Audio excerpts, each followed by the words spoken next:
बहुत समय पहले की बात है। ऊंचे ऊंचे पहाड़ों और हरे भरे जंगलों के बीच एक सुंदर राज्य बसा था, जिसका नाम था सूर्यगढ़।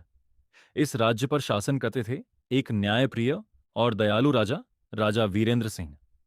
उनकी सबसे बड़ी ताकत उनकी विशाल सेना नहीं, बल्कि उनकी प्रजा का प्यार और विश्वास था। राजा हर सुबह सूर्योदय से पहले उठते, मंदिर में प्रार्थना करते और फिर दरबार में बैठकर लोगों की समस्याएं सुनते। उन्होंने अपने राज्य में एक नियम बनाया था, कोई भी व्यक्ति बिना न्याय पाए वापस नहीं जाएगा। लेकिन राजा सिर्फ महल में बैठकर शासन करने वालों में से नहीं। हर महीने एक दिन वे साधारण कपड़े पहनकर अकेले ही अपने राज्य की गलियों और गांवों में निकल पड़ते।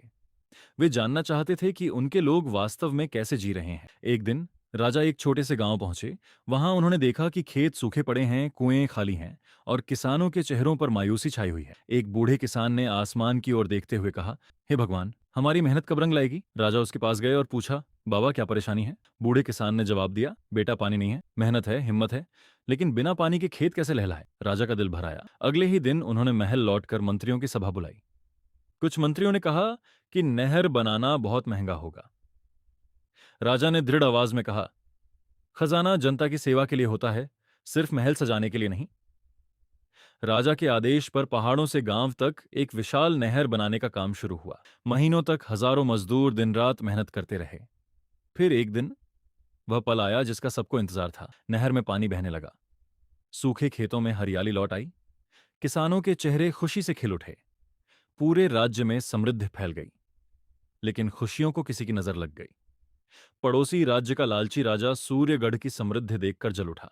उसने बिना चेतावनी के हमला कर दिया। राजा वीरेंद्र सिंह ने पहले शांति का संदेश भेजा, लेकिन जब कोई रास्ता नहीं बचा तो वे स्वयं अपनी सेना के साथ युद्ध भूमि में उतर गए। युद्ध कई दिनों तक चला।